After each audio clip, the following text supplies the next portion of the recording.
ജനക്ഷേമത്തിനും സുസ്ഥിര വികസനത്തിനും ഊന്നൽ നൽകി പെരിഞ്ഞനം ഗ്രാമപഞ്ചായത്തിന്റെ 2026-27 സാമ്പത്തിക വർഷത്തെ ബജറ്റ് അവതരിപ്പിച്ചു.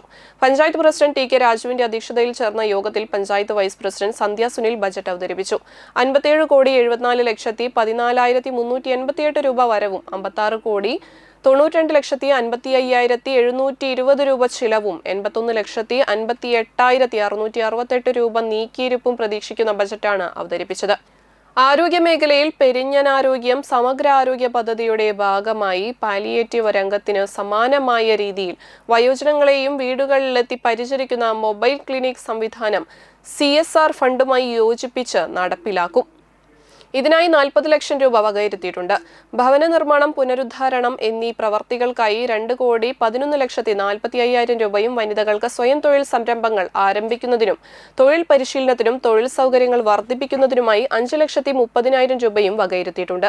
പഞ്ചായത്തിലെ വിവിധ വാർഡുകളിലായി റോഡ് പുനരുദ്ധാരണ പ്രവർത്തനങ്ങൾക്കായി 1,83,00,000 രൂപ വകയിരുത്തിയിട്ടുണ്ട്.